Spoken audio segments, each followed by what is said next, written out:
We are live. Good evening, everyone. This is Manic and Chill, November 5th, 2025. I am back with my co-host, Shane Manila, at Shane Says FF. You see it underneath his avatar there on the screen. But welcome in. This is Manic and Chill. We do this every single Wednesday. We do a lot more inside of our community, which is patreon.com/allgas or ddfantasyfootball.com if you want to jump in there. But Shane, it is lowered expectations, not for Manic and Chill. The expectations have never been higher from me in terms of your production on this show. Yes. So you better bring it tonight. Let's go. Before we get started, I did want to give a shout out to all the creators at DDFFB who have crushed it this year with our content. So there's going to be a very special event coming up next week as kind of a midway point to the season. It's a little past the midway point of the season, but we are going to be doing a 3-hour, I guess you would call it like pay-per-view premiere live stream that we're going to do next Wednesday. So there's not going to be a Manic and Chill, but in the place, you're going to see at least most of us from the DDFFB team, along with Ray and Jay Rich, just doing a lot of hanging out, different events, different games, different giveaways, some trivia, some mock drafts, like everything you could think of that would encompass Dynasty discussion we're going to do next week. So tune in. Make sure you're subscribed if you're not already a member. There may be a couple perks coming your way if you are a member. Welcome to all the members that are watching it. But if not, it'll be free on YouTube for everybody to watch next Wednesday. I believe we're going to go 7 to 10 Eastern. So it's going to be a 3-hour stream with a lot of fun stuff. Shane, I'm looking forward to that. We have some fun stuff planned. How about you? Yeah, no, definitely. I think I was listening to Wake Up this morning or this afternoon, and I found out it was still 10 o'clock. But I'm stoked, man. I'm absolutely stoked. That's kind of my fault, though, because I'm the only one that can't get home in time to start this bad boy at like 6. So, no, dude, it's going to be a good time. It's going to be fun, fun games. I have a project that I have to get started. Probably should have talked to you off air about that. No, I'll hit you up. So there's going to be games, drafts, all types of fun stuff. So it's going to be really fun. Yep, looking forward to it. Again, no other fancy announcements other than that. Same old stuff. Like and subscribe. If you want a roster review, that is one thing that we're not going to do as part of the live stream about roster reviews. If you want one of those, this is the time to get one with all the injuries down the stretch. If you have a trade deadline, which we don't support, but if you do, you have probably, maybe a month or so before that trade deadline hits. So scan the QR code if you're interested in a roster review with Shane and I. You can either do it live or we do it in the room with you where we literally just talk through everything. Still record it with you, or we record it based on your feedback and your input. So if you're interested, hit us up for a roster review. You can also find it at ddfantasyfootball.com. So Ray or Jay, let's get into it. Okay. Lowered expectations. Oh. Like, what does that even mean? Are we talking players? Are we talking your teams that your expectations are lowered now because it's not as good as you thought? I mean, what do you think? I wasn't even thinking about teams because you've already, at this point of the season, you are what you are, right? Obviously, you can make moves, but you know what teams are absolutely, which teams are absolutely just complete disappointments in your fantasy teams. There's teams where I look at the roster and I'm like, I don't understand how this team is the 9 seed, not even a 7 seed, let alone the playoffs. You're like, how am I the 9 seed? Like, what am I supposed to do here? Like, the roster's stacked. It's just had bad luck. I mean, obviously, you're just going to run it back next year. But no, this was from a player perspective, right? So players like BTJ, who's that other guy? Kyler Murray. You brought it up earlier when we were talking before we started. Jordan Mason. Like, there's players that you have hopes for and expectations for, and you get in season and they have not come close to producing at that level. So, like, how do you handle that? Do you just sell what you believe to be short, like on a player like BTJ? Do you just sell short to get instant production? Do you hold on? Obviously, do you want to buy them? In certain situations, it makes sense to buy them. So I'm always interested on, I guess that's the micro level of like, how am I managing these players on all my rosters? Because there's no one size fits all answer, right? There's no always buy this player. Although I think BTJ is probably a buy for everyone. Malik Neighbors should be a buy for everyone. He's injured, not lowered expectations. Kyler Murray, I actually think, is someone that people should be buying. But yeah, we'll get to Kyler in a second because I do want to. That is one of the bigger talking points of this Dynasty week. So I do want to talk about that, like standalone. Just kind of pick your brain on what it means. Shane did put out a Shane Says episode for our Patreon community that you get if you're part of the Discord community through Patreon, or if you have access to some of the content that we put out over there. He talked about Kyler Murray. I haven't even listened to it yet, but I'm curious to kind of hear what your thoughts are, because I think there's a lot of narrative on both sides. I've tested the trade market out there with Kyler today, trying to see what's the pulse out there. How far has he really fallen? Because Shane, he wasn't really that great this year, even for fantasy. Like, you weren't sitting there going, man, he's Justin Fields. He stinks from an NFL perspective, but when he plays, he's giving me top 15 or better production every single week. He wasn't even doing that. He was like a low-end QB2 that really was a shell of what he used to be when he was a perennial QB1. So does he get that back? Is it in a new spot? We'll talk about that here in a second. But lowered expectations for me, I think there's levels to it. We can talk through some lowered expectation for players that we had super high expectations for. I think a lot of them are situations where players were expected to be relevant and they're not. Mm-hmm. So I'll give you some examples. You know who the expectations should be completely lowered on? But I wouldn't be shocked if they find another patch of time, maybe next year, where they're relevant again. How about Jerry Jeudy or Calvin Ridley? Did you think they would be decent this year? They've been god awful, like unstartable. Yeah. They're not even usable. There's receivers you never even thought we would be talking about that you would start over those guys. That's how bad they've been. They've seen them be good before, so it's very interesting. Like, do you buy players like that? If you can almost get them for nothing, would you invest in them again and figure, you know what, next year they'll be in the same window where they could still produce? But those guys are ones that kind of killed me, because I looked at them as lowest common denominator producers already. Their production was supposed to be higher than their value. Their value was never really at a point where you'd want to do anything other than just put the points on your roster. And then they killed you because they're not scoring points. But also, how many games did you start those guys thinking they would score points? So it's like a double whammy. They've stunk. They're not assets. You can't do anything with them now, but they probably also got started by you for at least a couple weeks and gave you absolutely nothing. I think both of them had one good game. So hopefully you captured that. If not, they've been negative value to your team. So there's guys like that. And then you mentioned like Jordan Mason.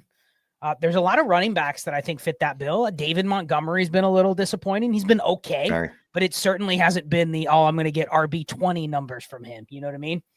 And there's many others that fit that bill, but then there's been just as many that have popped up and been useful and you never thought they would. So there's levels to the lowered expectations. I just wanted to put it out there that some players, if they don't hit expectation and they had no value before, those are the ones that you kind of wonder, like, what are they, Shane? What is Darnell Mooney at this point? Is he even an asset? No, because his whole narrative, or not narrative, but everything that made him an asset was the production that was supposed to come. Right. He was not a guy that had value. You call them destination players, right? They're players that land on your roster. They're never going anywhere because they're just not worth anything. And all of his value is tied up into his production. And when we talk about that, like the difference between, and obviously the chasm is really wide, but just think about like BTJ. BTJ still holds a ton of value, even though the production sucks. A player like Darnell Mooney is nothing but production. So when the production isn't there, then they're worth absolutely nothing. And you just move on from them. So when we've already kind of knocked out those types of players, the players that came into the year that had equity because of their potential point scoring, but then they haven't scored points. Like we kind of agree that if you have those guys, they're almost better to just sit on your roster. And maybe next year you have a window where you could either sell them or use them again. But let's talk about the higher range players. Let's talk about the guys that truly there still is some value today. Meaning if I went out, I could sell these players for something. There would be some demand. There would be somebody on the other side that's talking about maybe I can buy that player low. Maybe I can buy that player at a discount. But certainly your expectations have been lowered if you have them on the roster. You mentioned BTJ. Any other names that come to mind for you that were, like worth a first-ish, maybe even more, that have just been a complete dud, a complete, I don't want to give up on this player for nothing, but I have to adjust down their expectation and value. Not from me, but the community. AJ Brown. I mean, look, he's obviously not producing at what you expect. He expected him to be a wide receiver 1 on your roster, and he's like a wide receiver 3 right now. Yeah, I actually like this one. JMO. I think a lot of people looked at JMO and went, okay, he's going to break out. And you wouldn't have been crazy to think that, right? After the second year he had, or was it his third year? Because he didn't play his first year. Whatever it was last year when he was really good, you would expect that he would it pop this year, and he just hasn't. From him, you're expecting the nothing less than the Jalen Waddle, T. Higgins, Jordan Addison, Devontae Smith. Like, I know this guy's a wide receiver too. He's just not the best receiver on his team, but 7 of his games, he's going to have top 24 weeks. Like, that's what you were expecting out of JMO, right? You were not expecting 2 spike weeks all year and the rest of the games killed you. And that's kind of what he's on pace for. So that's a good one. Ricky Pearsall is another one I see in the chat that I know he's been injured, but like that, you have to lower the expectations on what he is now that we're almost 2 years in and he's hardly done anything. Are there even expectations on a guy like that anymore? There are because he flashed this year. So people, You're talking Ricky Pearsall? Yeah. People, he flashed. He had the 2 games, right? He had the one he's game like where he looked he's like a game and a quarter both seasons. Right. And that's enough. Yeah, but Pearsall is hurt. Here's the problem with Pearsall, Sean. He's always hurt. That's why I didn't like him in the first place, among other reasons. The dude can't stay on the field. There's a reason that he was a 27-year-old rookie in the NFL, because he had to go back to college for 15 extra years to get his doctorate because he knew he was going to be injured in the NFL and that couldn't be his career. So he's injured a lot. Xavier Worthy is Ray pointed him out as one that he is kind of worried about, because what is his role? What is his calling card? I mean, I made the point on the Trinity show that Hollywood Brown was Xavier Worthy before Xavier Worthy. But the problem is the shell of Hollywood Brown is still in Xavier Worthy's way. Which if Holly, and I love Hollywood, and I've a long time been a Hollywood guy, and he's been a disappointment through various different iterations. But if the current form of Hollywood Brown is an impediment to you producing as a fantasy producer, you might not be that good. You might be good, but you just might not be that good. You know, like you look at Rashee Rice comes back to that offense, and immediately what happens? He ethers everyone else. There's none of this, we're going to spread the ball around. And they might, but guess who's getting 9 targets first? Rice. And then the other people can get the target spread around. Unfortunately, targets didn't coalesce around Worthy like that, like we thought they would. And he had 6 weeks? Yeah, 6 weeks. I know he's injured one of those, right? Or a couple weeks because Travis Kelce tried to end him. But he had enough weeks where without Rice there, he could have established himself as, if not the alpha light, you know, a 1B. Running backs. How do you view some of these running backs that are young, have not been exactly what you expected? I mean, we've talked about RJ Harvey and Travion Henderson. I'm more worried about Travion Henderson than RJ Harvey. Harvey feels like he will round into his role, whatever that ends up being. But Henderson is kind of like, what is exactly his role? Like, is that a guy you kind of have to adjust expectations as to what is he ever going to be an RB1? I think that's a fair question at this point, isn't it? It's fair because you haven't had a reason to believe it, right? Like I look at Ashton Genty. Ashton Genty gets the full workload. So even on a bad offense that can't run block to save its life, he's still getting targets. He's still, you know what I mean? He's getting all the rushing work. So he still produces. Marion Hampton, you know what I mean? He had the full workload. Injured right now, but I'm saying before he went out, you know, once Najee went down, then it was completely his. The thing with Henderson is like, if he had 2 games where he wasn't getting the workload, but he had 9 touches and he scored like 18 points, like, okay, there's a reason to give him more. Yeah. But it's like his low usage is even just corresponding with no production. So there isn't a justification to go, well, this guy's so good, we got to give him the ball more.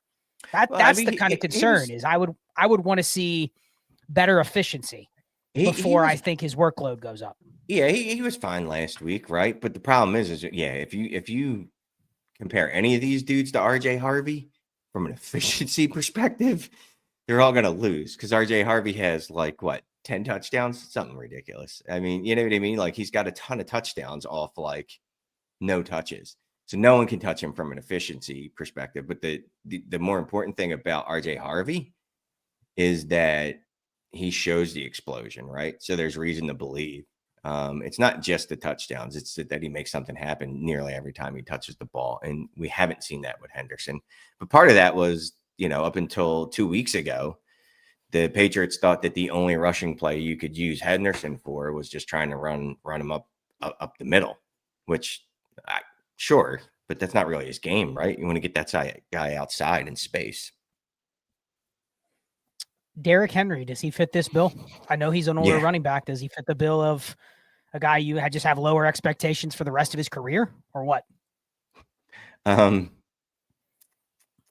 still kind of banking on November, December. Derrick Henry emerging. You remember that was a thing for a few years, where he just gets stronger as the year goes on, and then his Novembers and Decembers would just be absolutely fantasy gold. I'm not putting that past Derrick Henry. I still believe, but that's not based on available evidence that I've seen this year, because this year he's not been good. He's not been good at all. And he's a player that you expected to be your RB1. Him, Saquon. I don't even know how we didn't mention Saquon, but Saquon Barkley, another one, right? These are guys that you expected to carry your running back room. You were okay going 0 RB at the other spot or cobbling it together because you had Saquon or because you had Derrick Henry, but you don't have them really producing the way you need to. So it kind of puts you at a disadvantage because now you got to strengthen the other running back spots. Yeah, Breece Hall, I saw mentioned. I mean, Breece Hall. Breece is fine. Breece has scored. He's got a couple 20-point games. Yeah, he's had a couple big games. I do think it was funny yesterday, the windfall of Breece Hall's dynasty value for about an hour and a half when he was this close to. I mean, you were just waiting for it, Breece Hall to the Chiefs, and it's like I have a top 3 dynasty running back. And then when he doesn't go to the Chiefs, I think his value got even lower, Shane, because now it's like he hates the Jets and he's going to do everything he can to quit on the Jets. It's like the swing that can happen just based on that narrative was wild yesterday. Dude, a third. All they needed to do was give up a third instead of a fourth. What are we doing, Kansas City? What are we doing? They could have made all of our lives so much better, all of us Breece fans. I will say from a real football perspective, I am so happy they did not trade for Breece Hall because I would not know how you stop that offense with Breece Hall in it. So anyway, from a fantasy perspective, it sucks. I mean, how high would you have moved him? Would you have taken him over Achane? No, I did. Come on. I'm just asking. I mean, so basically you wouldn't have moved him. Would you have put him in the top 5? Would you taken him over Genty? No. Hampton? Maybe. I'll tell you what, right now, if I'm competing and that was the situation, he got traded to Kansas City and I had Hampton and someone offered me Breece for him in that alternate reality, I would make that move. Now, does that mean I'd rank, him over Hampton? Probably not, but for the purposes of trying to win this year, it's close enough in that scenario. Judkins? Yeah, I would have taken him over Judkins. So you'd have been like RB 6, 7, range. Which is probably what, RB 8, 9 right now.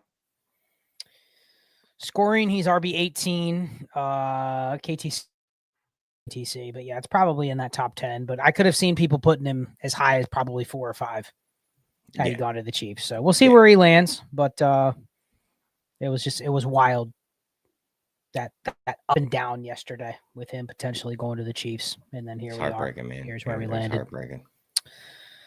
Kyler, you want to talk about Kyler Murray? Sure. I don't know if Shane faded out, or maybe it was me. No, am I not here? Here with us? Am I here? Am I not here? Where am I don't know. You were spinning for a second, but it could have been me. But Kyler Murray. Let's talk through Kyler. All right. So, Kyler, just put it out there. Kyler's been one of those guys that I've always been a Kyler fan. And it's not, I don't know why, to be quite honest with you. He's just the dude I liked. So anyway, I did Shane Says, and I talked this through. People are acting like Kyler Murray is never going to start again. First of all, they're acting like Jacoby Brissett is guaranteed to be the starter there the rest of this year. Well, now Kyler got placed on the IR today. So Jacoby's going to be the starter for the rest of the fantasy regular season, at least. But there's nothing to indicate in Jacoby's past, and Ray talked about this today too, but there's nothing in Jacoby's history that indicates that he could ever be a real full-time starter. He's had an excellent run. He really has. But his QBR for his career is 50. 50 is his QBR. He'd be like QB 23 in QBR this year. That's what he was in his lifetime. Obviously, he was better this year. He's been better this year.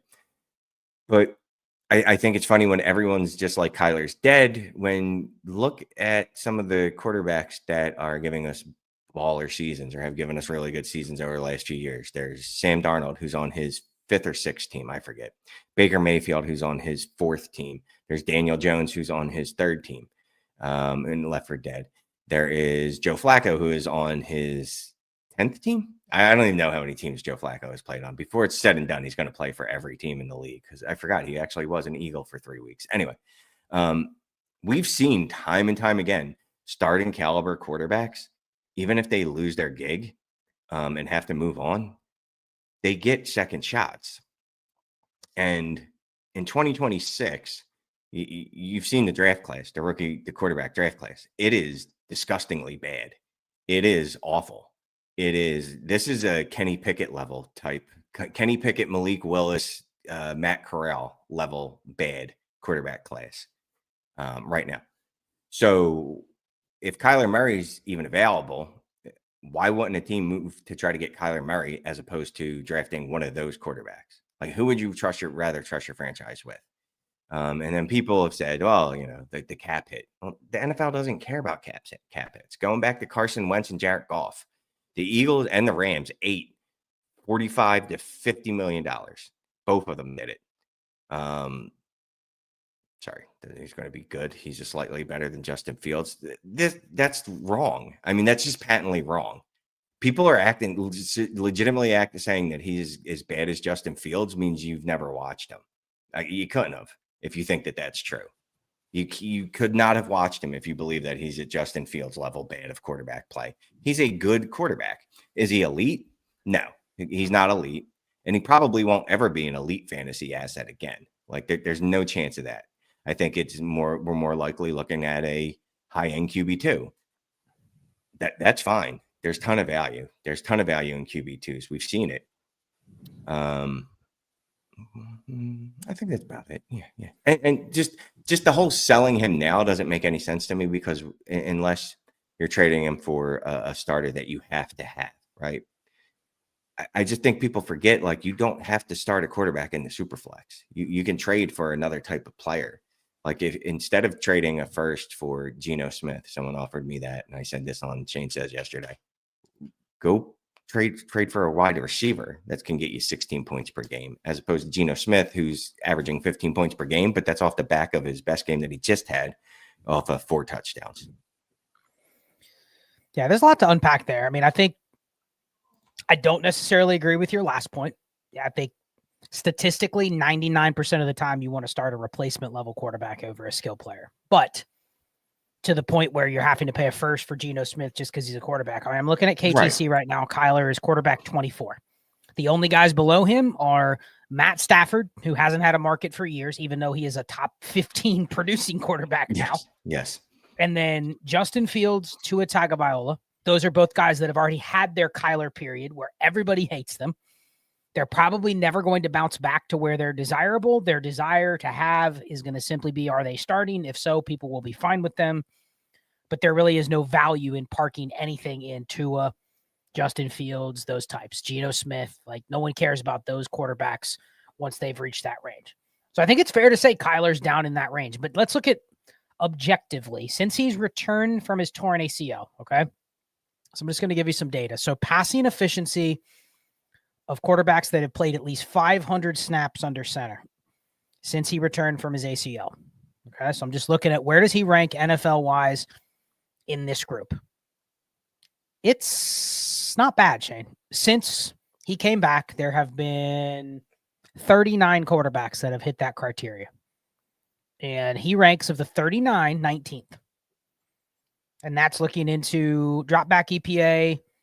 What's included in this is basically passing efficiency. So your accuracy, your drop back EPA, which includes how much do you add per time you drop back, which includes sacks taken. So if you take a lot of sacks, it will hurt this metric a little bit. But he's 19th. He's middle of the pack.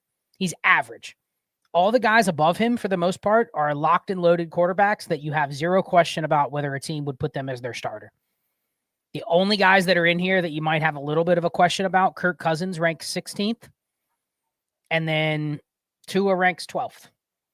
And both of those guys have kind of had a slow death in Dynasty. Cousins he tore his Achilles and he never made it back. Tua, we already kind of talked about him. But everybody else, he's going to get another chance. It's just, where's it going to be? How insulated is that going to be? Don't you think part of this narrative on Kyler is that there's the short-term aspect of people don't want to move anything for him right now if they need something that you're trying to get from them? It's I could tell you that Trevor Lawrence has never been better than Kyler.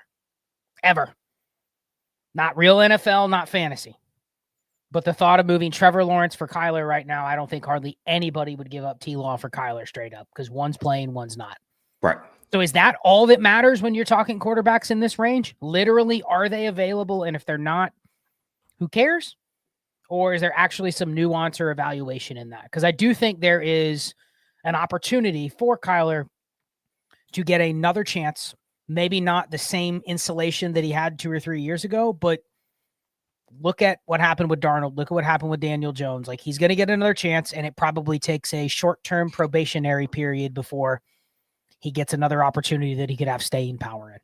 So I don't know. How are you going about? I know both of us have a lot of Kyler, so we don't necessarily want to add a ton more. But if you were, what would be the angle you'd be trying to work? And keep in mind, I have not seen a lot of people willing to give up a current starter for him. I've sent out deals for T-Law. I've sent out deals for Sam Darnold. I've sent out deals for CJ Stroud. Even that lower end of those quarterbacks, Jared Goff, nobody's interested in giving those guys up for Kyler. So what is it? Is there some likability here? Because I think the other thing that's hurting him, nobody liked the guy anyway, Shane. No. As long as he was starting, people tolerated him. But as soon as he's not, he's dead. You know what I mean? Yeah, they tolerated him because he plays Call of Duty. Meanwhile, we all sit on our fat asses playing Madden and every other game for 19 hours a day, and we're mad that Kyler Murray plays Call of Duty, being an NFL player. Yeah, no, I mean, he wasn't likable to a lot of people. And even me, a big supporter of him, I hated watching him. I hated watching him play football because getting to the fantasy points was such a struggle, right? Because it's not like there's those big explosive plays. There was a lot of dink and dunk, dink and dunk, dink and dunk, dink and dunk, and then hopefully him running. So he's not enjoyable to watch. You know what I mean? Like Jackson Dart's fun to watch. He's fun to watch. Even a quarterback that people don't particularly think is good because they're stupid, Jalen Hurts. It's fun to watch. Whether it's a tush pusher hitting deep passes to AJ or Devontae, Kyler's just not that. Yeah, and there's garbage time points that Kyler would always get you. It would always seem like Kyler would go into the fourth quarter with 11 fantasy points and then somehow get you another 7 or 8 in the fourth quarter. So, no, yeah, people don't like him. It's hard to use him to buy a starting quarterback right now. It's probably on the level. Talk about that. If you're trying to, if you've lost him and you want to get another quarterback, what is that line for you? And then what do you have to actually do to go get a quarterback? Because I can find some interesting deals. Are you trading Kyler? If all you're looking at is a starter, all you want is a replacement starter, are you trading Kyler for Matt Stafford? Yeah. Yes. Okay. Are you trading Kyler for Bryce Young? No. Because Bryce Young, right? No. So Tua and Bryce Young are the guys that offer the same bad vibes as Kyler, but they also don't do anything, right? They also don't score. Right. They don't produce. I think Tua might have had one top 12 season. I could be wrong. I know he's not had more than that. Bryce Young, well, I almost feel like being a prognosticator. That's not a word. I'm gonna predict the future. Bryce Young will never have a top 12 season because that dude is just not good. But Kyler's far better than either of those dudes. The difference between That and the Stafford trading for Stafford. Stafford could give me those weeks where he's going to drop 30 points because he's done it before, right? He's done it this year. What do you have? 5 touchdowns in one game, 4 in another. I mean, How about Stafford Aaron will Rodgers? give you. Yeah. Okay. Yeah. I think if you're willing to go to Stafford or Rodgers, there's potential that you can get those deals done, depending on the appetite of the other owner. But I want to put your feet to the fire, and I'm going to include the chat in this as well. So you have a team that is in the top 5 right now of your league. Okay, so you're in 4th, 5th place. You're not clearly at the top, but you're in the top 5. So you're thinking, as long as I can hang on, I'm going to make the playoffs, right? You've been relying on Kyler as your QB2, which I am interested in. What have you been doing the last month? Well, so, and this is one of the things I talked about on Shane Says, like this, you should have been prepared for this already. Like you should have had contingency plans because Kyler hasn't played in 4 games. Well, but let's say you had Kyler and you've been just getting by with week-to-week starters. Okay. You were starting Rattler, or you were starting Andy Dalton or Mariota. Like if you have one of those guys on your roster, if you have Flacco or Mariota or Brissett, you don't care. You're not in a rush. You have somebody to put in. But let's say you don't have that and you want to use Kyler as a piece in the deal. You're dead set on you want to move him as part of the package, even if you're only getting 30% credit in the deal. You're going to take your first. So you're taking that first right now that you own. That would be the 108 if you're currently in 5th place in the league, and you're adding that to Kyler. So I'm just going to go through the names and tell me where you would stop with that type of offer. And the offer can be, I'm not doing that because I'd rather address the position a different way. But here you're giving up Kyler and a prospective mid to late first to get a quarterback. So I assume Allen, Lamar, May, Mahomes. You would do it for Burrow and Daniels just based on the value, probably. Herbert, Hurts, Herbert, Hurts, Mahomes, Jackson Dart, Bo Nix, Caleb Williams, Baker Mayfield. I assume you would all do those late first. Yep. Okay. Yep. Now we're getting into the questions. So you have to add your mid to late first. Real quick though, just before we go there. In most of those cases, you would have added a first to Kyler anyway to get to those guys. In most of those cases. Well, in most of those, but we're going to go down further and tell me where it stops. So you're adding the 108 next year and Kyler Murray to get Jordan Love. Yes or no? Yes. Okay. CJ Stroud. No. Okay. So that's quarterback 14. So CJ Stroud is, I know you've been lower on Stroud just because his quarterback 14, 12, 8, 4, it's always been inflated based on what people think he could be. He hasn't been good for fantasy for a while. Brock Purdy. No. The problem with him and Stroud, it's like I don't even get to use them this week. Brock Purdy feels like he could go on IR at any point too. Right. So if Purdy was healthy, I'd be okay with that because Purdy is near elite. He's a top 10 quarterback. He's near elite when he's healthy. But say that's the guy you can get because there is questions from that manager whether they can use Brock Purdy. It might make sense to trade Brock Purdy in this deal because it's same risk potentially. Completely different type of trade though. Right, you know what I mean? Like you're not trading for Purdy because you think you're getting production out of him. Now, if you could find the team that has Mac Jones and Brock Purdy and you could give them a first in Kyler, I don't know how many of those teams exist. Cool. I would do that. Okay. So that was 13, 14, 15. Love, Stroud, Purdy. So you were on the fence with, you did Love, and then you were out on Stroud, and then Purdy, no, because he's injured. I assume these next 3 you would easily do. Dak Prescott, Daniel Jones, Sam Darnold. I mean, it's hard to. Dak's had some really bad games the last 2 weeks, man. I'm going through the Dak. You're balking on Dak. Okay. Is this the Dak Prescott experience? He does this to you. He does do this to you where it's like, oh, this dude is awesome. And then the last 2 weeks just happened. Like if not for the touchdown in the 4th quarter this week, Monday, was that 2 days ago? Jeez. I'd have to think about it. Daniel Jones and Sam Darnold. Absolutely. Okay. So you balked on Dak and you take Jones and Darnold. So we're down to quarterback 19 now. JJ McCarthy. No. Okay. No. Okay. So in these examples, if you would clearly go the other way and you would sell, would you do that? Would you sell CJ Stroud for Kyler Murray and a first? Absolutely. I would. That, you know what? Someone sent me that offer. I'd probably message them and I'd be like, "You sure? Did you mean to send this to me?" Because I don't want to ruin the relationship. You know what I mean? So I'd probably check with them first, because that clearly has to be a mistake. Okay. But if they verify it's not because they have a brain injury, that's not my problem. I will trade for him. Yes, I'll do that deal. Okay. So would you sell Brock Purdy for Kyler in a first? Yes. I assume you would sell Dak Prescott for Kyler in a first? Yes. And JJ McCarthy the same? Yes, absolutely. Okay, now we're down into that next tier. Would you sell Kyler Murray for Jared Goff, and you have to give the late first? No. Okay, so Goff is the line. T-Law, not doing that? No. Michael Penix, does he even score points? Absolutely not. He shouldn't even. You shouldn't add a freaking thing to Kyler Murray to get him. Someone should have to add to Michael Penix to get Kyler from me. A first, Michael Penix. Okay. Cam Ward does not score points. I would trade him for Cam. I still believe in Cam. You'd give up the late first in Kyler for Cam Ward? No. I'll do that. No. This is still the same deal. Oh, I'm still making this offer? No, I'm not doing that. Would you go the other way on these ones? Like, if you had this quarterback, would you sell your Jared Goff for Kyler in a first? Oh, absolutely. Okay. So then all of these are yes. Yeah. Okay. And then we're down to where Kyler is.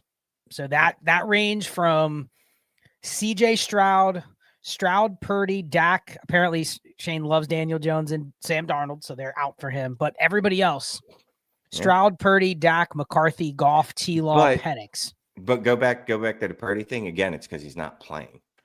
When Purdy Purdy's one of those players. He's and I was guilty of this, right? I was like, he's a system quarterback. He sucks. Purdy's really good at football, but it's you forget that when the dude's not playing. You know what I mean? You're just like, meh. He's okay. He's a lot better than we give him credit for. If he was playing, this whole conversation on Purdy would be a lot different. Yeah, it's interesting because I do wonder, how much does dynasty value actually matter in this range anyway? You know what dynasty value matters at quarterback is how you feel about the quarterback room that you have. Yeah. You feel better if you have CJ Stroud, because he's probably not going to get nuked in the next 2 years. But that also doesn't mean you're getting anything out of CJ Stroud. All you do is continue to just start him over and over and over, and you get quarterback 20 numbers. You know what I mean? And then you wonder why you didn't get more. Yeah. So it is interesting that I have some rooms like this where you're just paralyzed by who your quarterbacks are. And those are probably the ones I should be looking at, trying to go get this Kyler plus a first deal. Even if I have to give back a second and I'd rather get a 27 first back or something like that. Like, at least it's worth sending out. Especially Shane, if you have a team that already has an elite quarterback. If you already have Mahomes or Lamar or Josh Allen, Jalen Hurts, like, your quarterback too, not that it doesn't matter, but you can get by with just going week to week with it. I can pay a third for Brissett and then a third for Flacco. And you know what I mean? I'm going to be fine doing that. I don't even need a QB2, especially if I can stash Kyler for next year and I still have one of those anchor quarterbacks. That's the ideal way to go buy him, especially if you're sitting on one of these meddling guys that's currently starting, like Penix or T-Law. Like that. That's the deal to do. See if the other team bites. They may not, but I've also known some rosters where I'm trying to get a starter for Kyler, and I've been told no for Penix and no for T-Law, because it's like, I'm not giving you a starter when I'm getting a bench quarterback. So it's tough in those streets. I get it. I get the thought process of not wanting to give up a starting quarterback, even if you're not competing in that situation for Kyler, because again, there is no resale value. So some mentioned resale in the chat. You're never going to be able to sell Kyler, because you couldn't sell Kyler at the height of his strengths, at the height of his ability. You know what I mean? He was a top 8 quarterback his first 3 seasons. Even last year when he came back from injury, he was a top 10 quarterback in scoring points per game, or maybe top 12. Either way, he was a QB1. And you really couldn't move him back then either. I've been lucky for the most part on the Kyler teams that I have, and it's nothing but luck. I just happen to have Brissett's. I just happen to have Flacco's. I just happen to have Aaron Rodgers. I just happen to have Tyler Shuck, Spencer Rattlers. Like, I was lucky that way. But the other quarterback that I correlated, not on purpose, but it just kind of happened that way, a lot of Kyler with, was Jalen Hurts. So I had that elite quarterback at QB1. So guess what? Yeah, I'm fine. QB2, sure. Brissett, let's throw him in there. That's fine. So what's interesting is the narrative about what happened with Kyler. He had this foot injury. It was like a mysterious foot sprain that no one knew exactly what it was. He was out for a little while. Then he practiced, and it was like he could play, but then he's ruled out. Brissett starts. Then there's this weird, like, well, Brissett wins a game. Is he going to be the starter when he comes back? And they had said the plan was going to be when Kyler comes back healthy, he's the starter. But then they kind of backtracked on that, and then all of a sudden they placed Kyler on IR. So it's hard to really envision what exactly happened with this. Was it a soft benching? Was it just a benching? Like, maybe not benching that Kyler's not the best option anymore, but we're kind of moving on from the Kyler area, and this is just a way to kickstart it. You know what I mean? Like, get people prepared for the fact that it might be over. Shane, his contract can be traded. Yeah. So if he's traded next year, I mean, this is what you have to kind of think through. If he's traded next year, which most likely it would be a trade, he's not going to probably get cut. It would be a trade where they trade him. They have to take on a little dead cap, but it's not like as punitive as some of the other deals that have been huge dead cap hits. And it's only 17 dead cap. And then for 2027, it would be 7 million dead cap. So it's tolerable. It's tolerable. You could live with it, find another quarterback, and I do think a team would trade for him. I don't think they're going to offer first, but I do think a team would be willing to take on his deal because it only has 2 years left. So I do think he gets another shot. Like, could this be a spot where the Jets take him next year? One of these teams that doesn't want to invest in a 2026 quarterback brings on Kyler, gives him a 1-year shot, and nobody saw Daniel Jones or Sam Darnold working to the degree that they did. And here we are. So now they're probably locked in for multiple years. That's kind of what you have to hope that happens, but you also have to set your team up to where you're going to need to use Kyler, because even if he goes somewhere and he's the starter, I don't know if the trade value is going to bounce back. What do you think? Never. Move on. No. Never. Not even like low-end QB2 value where you could get a late first for him? Yeah, that. You know why? Because look at Daniel Jones. Look at who's the other guy? Sam Darnold. Right now, you should be able to get at least a first for those guys, at least. So it can bounce back. It definitely can bounce back. One thing we love as a people, as a species, is bounce back stories, right? That's part of the reason people like Baker so much, is because he went through hell to get there. That's why people like Sam Darnold, because he went through it to get there. So if Kyler it's that little narrative as well, where he gets to bounce back, people will buy in. They will. Yeah. And to your point, you were talking about teams. So there's the Saints, there's the Miami Dolphins, there's the Las Vegas Raiders. Who else am I? It won't be the Dolphins because they already saddled with the Tua situation. Yeah, probably not. Browns, Saints, and Jets are the 3 teams that don't have quarterback options, that will be should be picking high in the draft. 2 of those teams have future firsts of some other team already in their chamber. Mm-hmm.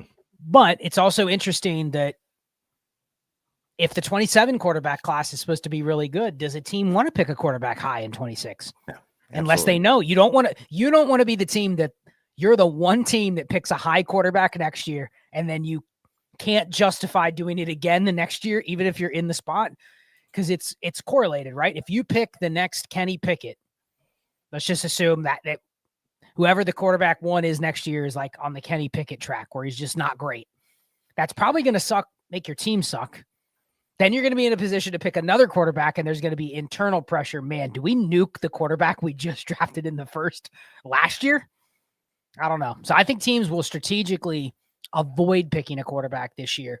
1 or 2 teams will do it, but I don't know. Feels like we might have a bevy of opportunities for teams to bring on a veteran like Kyler. So that's what you kind of got to hope for. He's absolutely going to be. There's going to be opportunities for him. There just is. Yeah. Talk Jaden Daniels real quick. We didn't hit on him, but there's some wild values out there. I mean, I've had numerous deals where the credit I'm getting in a trade for Jaden Daniels is like he's not even an elite quarterback anymore. He's just like quarterback 10, quarterback 12. He's just a transactional piece. Yeah. Is that wrong? And I don't mean that. I like Jaden Daniels a lot. I think I mean, someone posted in here, they got offered Bo Nix for Jaden Daniels. That's the best they can get. Okay. You doing it? Yeah. Okay.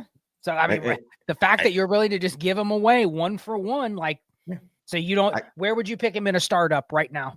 Oh, different question. That's an absolutely different question. He's still a top 5 quarterback to me. Where would you pick him in a mid-season startup that's racing for the second half of the year? He would not go in the first round to me because I want to win some money, and we have only got 5 weeks left, 4 weeks, like our startup auction draft. So what's the line? Would you take? Okay, so here's I think the line for you would take any of these 7 over Jaden. Allen, Lamar, May, Mahomes, Hurts, Herbert. That's 6. Dart over Jaden Daniels. Even for the future. Forget about the rest of this year. February, you taking Dart over Daniels or Daniels? No, that's Daniels. Okay. Burrow or Daniels? Daniels. Okay. Bo Nix or Daniels? Bo Nix. No. I'm sorry. Daniels still. Okay. And then Caleb or Daniels. Those are the only ones that are probably in the conversation. It's still Jaden. So and now, mind you, quarterback 6 or quarterbacks in a startup. Would you take Herbert over Daniels next year only? I think I would be. I'd be okay with that. Yes. Okay. So basically, he's like your quarterback 7. That's where it would be if you repicked for 2026. Yeah. And again, that's a different question on like who I'm taking this year, because I traded him straight up for Caleb Williams as soon as I saw the video of his arm going the wrong way. So, all right, I need another quarterback. I have Marcus Mariota, who's going to be my second quarterback. Let me get a second quarterback out of this, because I had made some poor decisions at the other quarterback position. So I moved him for Caleb Williams, and then Caleb went out there and dropped 1,000 points last week, and I looked smart, so that was good. Yeah, I mean, that's probably the line. I've had a hard time. I haven't looked up any recent Daniels deals, but we looked at them a couple of days ago. It kind of feels like you want to be on the buy side. I mean, how do you buy him if you're on the other end? Well, there you go. What can you offer? Because the person that lost him is wanting points. They're probably wanting a quarterback, and they're also wanting just extra points. So what's the offer? What type of deals you sending out? All the quarterbacks, do you have Bo Nix? Do you have Trevor Lawrence and another piece that you can give to someone? Like, these are the types of deals you should be trying to send out to people. Bo Nix probably is a little more than I want to give up right now, but I would do it because, again, in the long term, I definitely would take Daniels over him. So which one of those guys can I move to get Daniels? Would you give up CJ Stroud and Nico Collins for Jaden Daniels in a second? Oh yeah. So that type of combination. Yep. Would you give up Dak Prescott and George Pickens for Jaden Daniels in a second? Again, yes. And that's a pretty significant package. That's a good package. Like, if you're on the other end of that and you're trying to win this year, I would have no fault. I would not blame you at all for taking the Dak side. 175 premium. Would you give up Daniel Jones and Tyler Warren for Jaden Daniels? No. Okay. Interesting. Tyler Warren is the problem there. How can I give you Tyler Warren, or excuse me, can I give you Daniel Jones? We want the stack. We want Daniel Jones and Tyler Warren together. How about I offer you Tua and Greg Dulcich?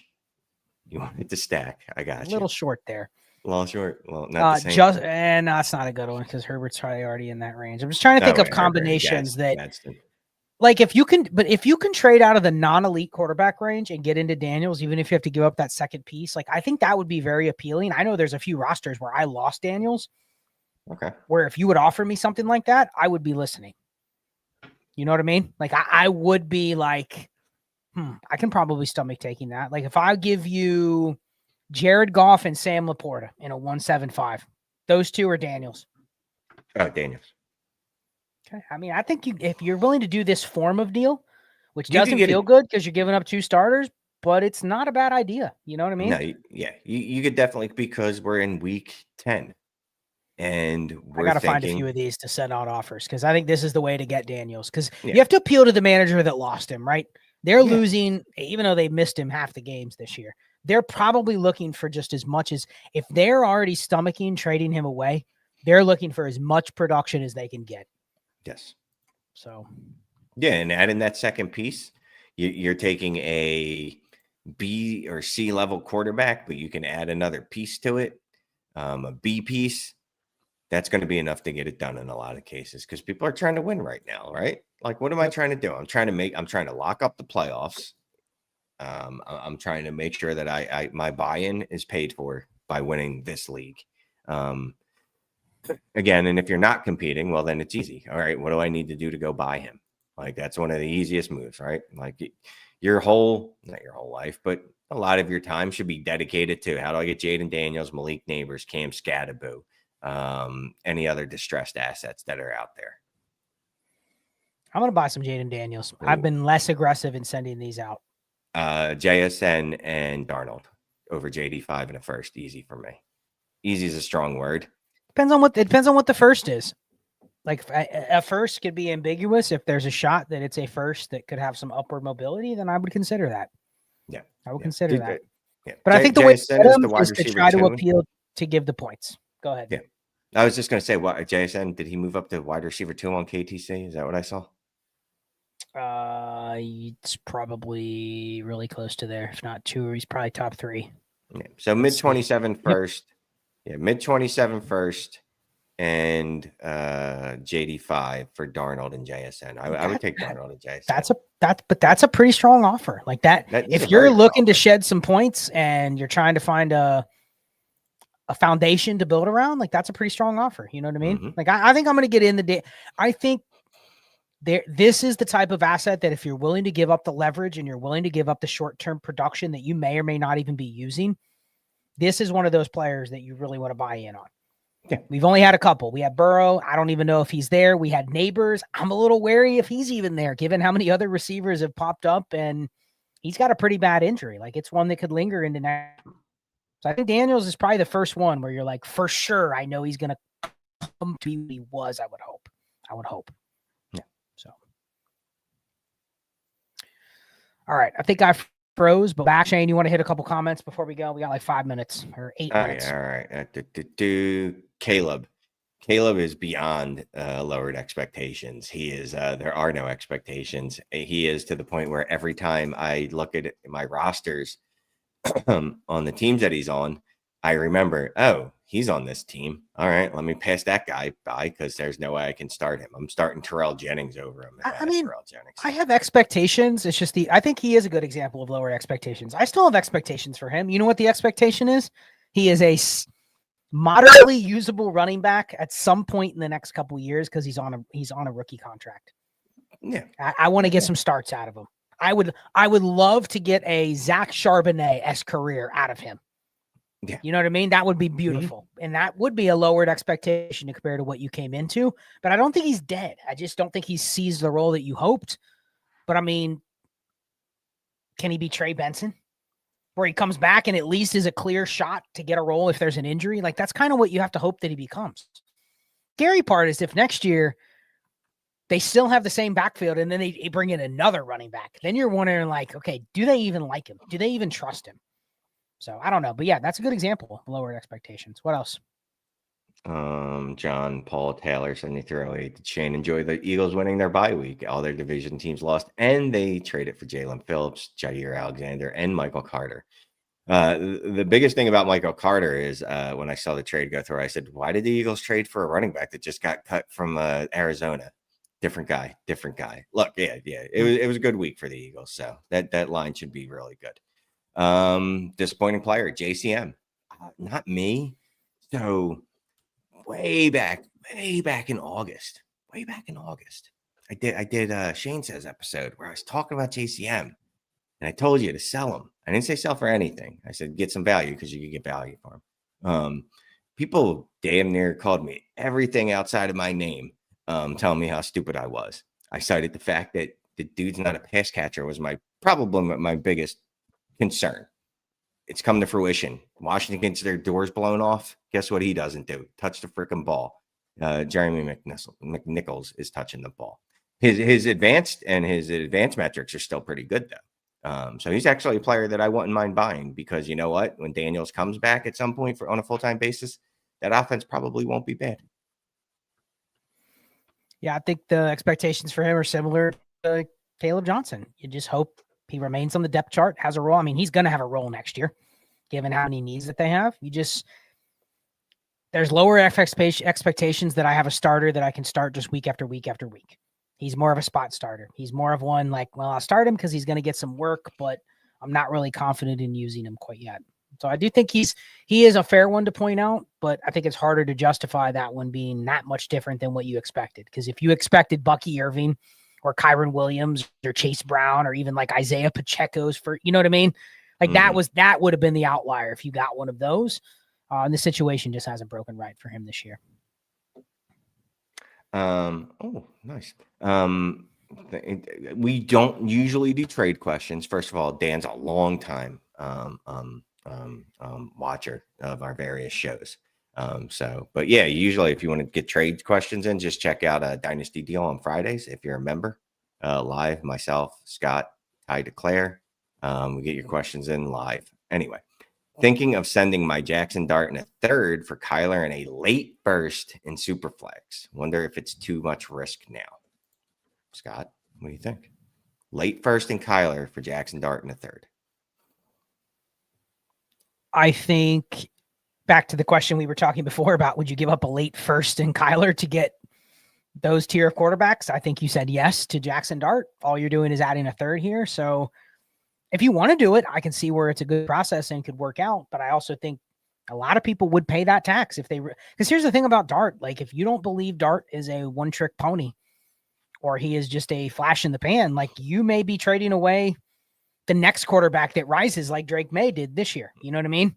Mm-hmm. And you're actually selling him on the way up when you should be waiting a little longer to sell him if you're kind of dead set on selling him. I don't know. I think you would have probably take the other side of that deal. You agree? I would take Dart side. I would take Dart side. Yeah. That's the tax you pay the injury and the bonus is you're getting an asset probably that still has some upward mobility. Yep. And I just thought this was funny. Dan Eddy, rookie purse always hurt.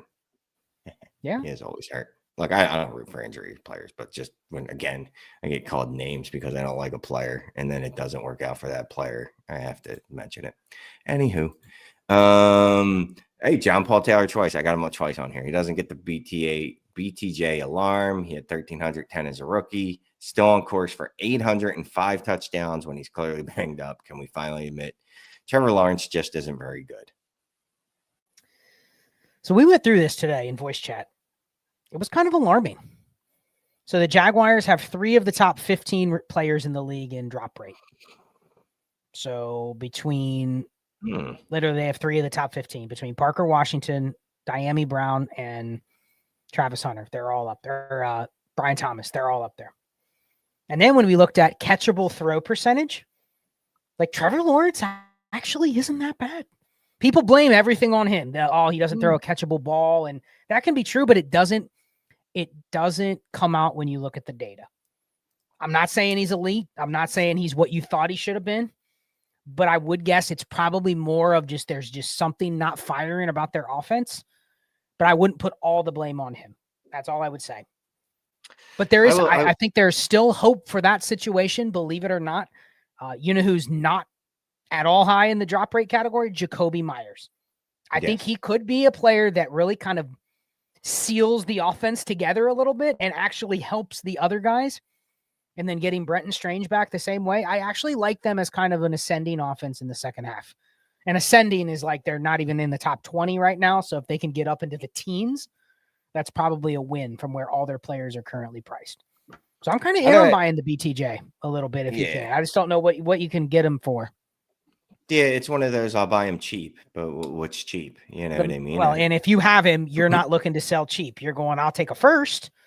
Right. I'll take something that helps me, but I'm not going to give him away because I know he's going to fade out of the league. You know what I mean? Right. He is hard to buy. I think the better buys would be buying some of the peripheral. Like I would buy Trevor Lawrence. I would buy Brenton Strange. Those appear to be the guys you can probably get that could give you more than what you have to pay for. Hey, I'm going to get a couple Kyler for T-Law deals. I just have to find the right leagues. You'll do it. I believe in you. All right. Last question. We got a super chat. What is the most you're spending to get Rico Suave, Rico Dowdle on a contender? Man. Scott. I was thinking about this on the way home. Would you give up a late first? Yes. Very late. Yes. Okay. That's probably the most people to give up. Here's the thing about Dowdle. I don't want to pay a first. I don't want to pay 2 seconds just for the sake of flexible assets. Like, I don't want to have to pay that. I'd rather pay a second and, can I get a second and does a second and Cam Scattaboo get it done? Somebody like that where I get I get credit for a player that's probably worth around a second, but I don't have to give up the 2 seconds. But here's the thing about Dowdle. He's a free agent after this year. He has absolutely earned another job. Minimum, he gets like a Javonte, J.K. Dobbins type of opportunity next year, where instead of going in as the backup, he goes in as the lead back, and maybe there's like the next year's Caleb Johnson behind him. You know what I mean? But he will get the opportunity to get a lot of work next year. I think unless he gets injured, which I believe for 5 straight years in his career, he got injured. So that's not shocking. But unless something happens to him, I do think he will be a guy that you're not just buying for this year. I think you're buying for at least another year, which makes it a better investment. I was buying him last year because I thought the Cowboys were just going to bring him back because the dude was awesome, and they didn't. And I felt really bad in the offseason, and especially when the Panthers signed him to, it wasn't a veteran minimum, but it wasn't much more than that.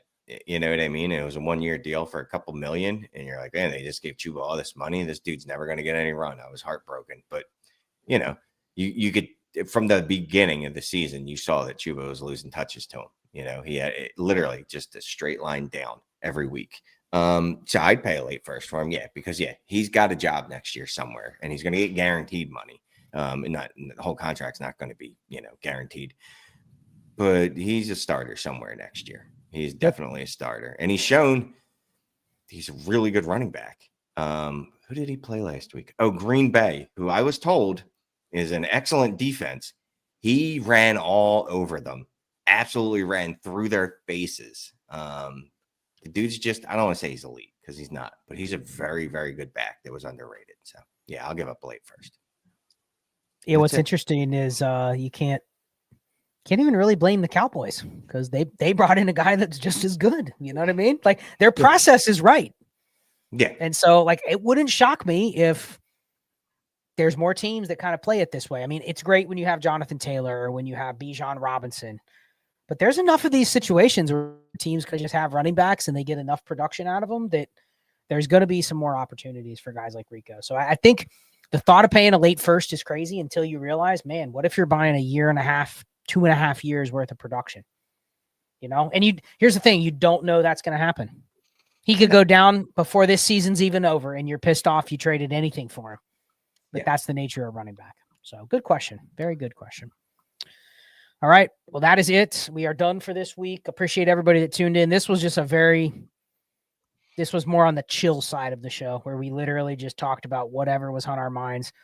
Next week will be a lot more structured with the super stream. Again, 7:00 p.m. Eastern next Wednesday. There will be no Manic and Chill. There won't be a lot of stuff on the channel next week because it'll all be wrapped up into this super stream. So Wednesday night, 7 to 10 Eastern time. If you're a member, hit the join button in the description. If you are a member, you can drop your trades. We will rapid fire trades on that stream. We'll get as many as we can get into that segment where we do Dynasty Deal Show. So become a member, jump into the community, ddfantasyfootball.com or patreon.com/allgas. And with that, Shane, we're out. See everybody next week. Thanks.